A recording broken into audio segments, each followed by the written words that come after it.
हर साल की तरह 15 अगस्त को हम इंडिपेंडेंस डे को ऑब्जर्व करते हैं, सेलिब्रेट करते हैं और ये दिन बड़ा ही इम्पॉर्टेंट है हमारी हिस्ट्री का, क्योंकि इसी दिन हमारे देश को आज़ादी मिली। हमने गुलामी की जंजीरों को तोड़ दिया और हम दुनिया में एक इंडिपेंडेंट कंट्री के तौर पर, एक आज़ाद मुल्क के तौर पर उभर कर दुनिया के सामने आए। आज हमारी इस आज़ादी के पीछे अगर हम जाएंगे तो हज़ारों लाखों लोगों की कुर्बानियां जो हैं वो इसके पीछे बुनियाद में हैं।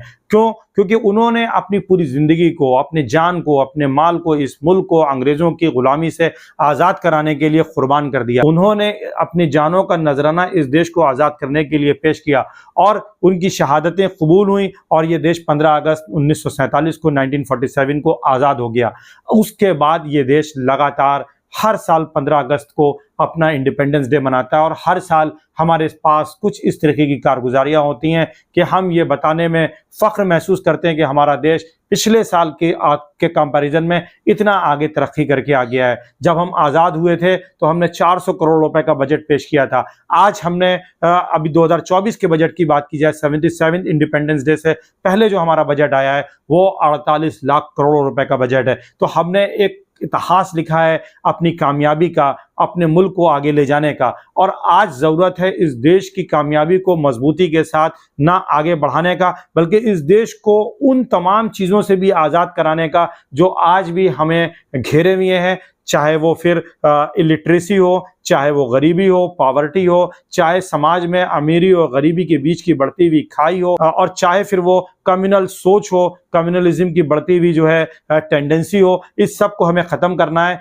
देश को एक माला में परो करके रखना है, देश को एक गुलदस्ते के तौर पर रखना है, क्योंकि हमारी जो संस्कृति है वो वासुदेव कुटुंबकम की संस्कृति है। हमारी जो संस्कृति है वो सूफिया जो बुजुर्ग आए उन्होंने जिस तरीके की, जिस प्रेम की बात की, जिस उन्होंने मोहब्बत की बात की, उसको सहेजने की है। हमारी संस्कृति जो है गुरु नानक के उपदेशों को सहेजने की है। हमारी संस्कृति जो है वो महाराष्ट्र के जो बड़े बड़े संत हुए, चाहे वो रामदास हुए, चाहे एकनाथ हुए, चाहे तुकाराम हुए, उनके विचारों को सहेजने की है, मीरा के संदेश को सहेजने की है। तो हमें करना क्या है कि चाहे वो गुरु नानक हो, चाहे वो मोइनुद्दीन चिश्ती हो, चाहे वो हजरत निजामुद्दीन हो, उन सब के विचारों को आगे लेते हुए अपनी जो गंगा जमनी संस्कृति है जिसको हमने हजारों साल में पाल पोस करके बड़ा किया है, उसके साथ इस देश को आगे बढ़ाना है और आपस में एक बन करके रहना है, क्योंकि एकता में ही, यूनिटी में ही कहीं ना कहीं ताकत होती है।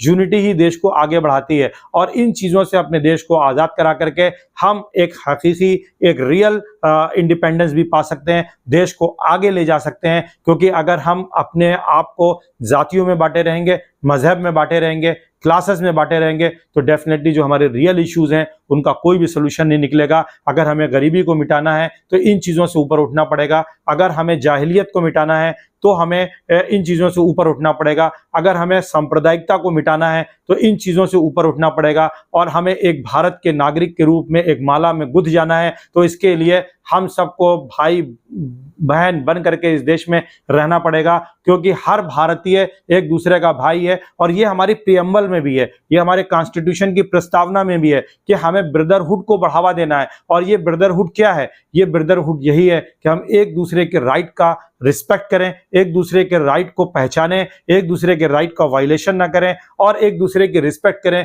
गरिमापूर्ण जीवन, बावखार जिंदगी जीने का मौका हर एक को मिलना चाहिए और इसके लिए हमें कोशिश करनी चाहिए। एक नागरिक के तौर पर हमारा यह प्रयास होना चाहिए। देश में संविधान है और बाबा भीमराव अंबेडकर जी का दिया हुआ संविधान है। उस संविधान में तो सारी हमारे पास फंडामेंटल राइट हैं, सरकारें उसको देने की कोशिश करती हैं और अगर कभी सरकारें फेल होती हुई दिखाई पड़ती हैं तो सुप्रीम कोर्ट उनकी हिफाजत के लिए सामने आता है और नागरिकों के ना जो ये राइट हैं उनको प्रोटेक्ट करता है। लेकिन एक नागरिक के रूप में, एक आज़ाद नागरिक के रूप में, एक सिविल सोसाइटी के सदस्य के रूप में हम सब की ये जिम्मेदारी बनती है कि हम एक दूसरे के राइट की रिस्पेक्ट करें, एक दूसरे के राइट का ऑनर करें, एक दूसरे के राइट का वायलेशन ना करें और इस देश को आगे बढ़ाने के लिए जो हमारी रियल प्रॉब्लम्स हैं, चाहे वो एजुकेशन से जुड़ी हुई हो, चाहे वो हेल्थ से जुड़ी हुई हो, चाहे वो सांप्रदायिकता से जुड़ी हुई, जैसा कि मैंने कहा, चाहे वो रीजनलिज्म से जुड़ी हुई हो, क्षेत्रवाद से जुड़ी हो, इन सबको दूर करके देश को एक सूत्र में बांध करके आगे बढ़ना है ताकि 21वीं सदी भारत की सदी हो और देश दुनिया में जो है अपने मूल्यों के साथ, अपनी वैल्यूज के साथ दुनिया को ये संदेश दे कि भारत एंशिएंट टाइम में भी गुरु था, विश्व गुरु था, और मेडिवल पीरियड में भी भारत ने तरक्की के बहुत सारे डायमेंशंस को जो है तय किया। उस समय दुनिया की इकोनॉमी का एक बड़ा हिस्सा 1/3 इकोनॉमी जो है इंडिया की इकोनॉमी हुआ करती थी पूरी दुनिया की इकोनॉमी का। और फिर बाद में हमारी जो गरीबी आई, हमारे कहाँ जो तमाम तरीके की प्रॉब्लम आई, और जिस तरीके से डिवाइड एंड रूल जो है आकर के यूरोपियंस ने खास करके ब्रिटिशर्स ने किया, उसके चलते मुल्क में जो है एक समाज में बंटवारा हुआ। उस बंटवारे को पाट करके देश को आगे बढ़ाना है और हमें दुनिया को दिखाना है कि हम भारत के लोग दुनिया में सबसे जुदा हैं, सबसे ज्यादा भाईचारा प्रेम के साथ रहने वाली अगर धरती कहीं है तो भारत है, कहीं स्वर्ग है तो भारत में है। Thank you so much.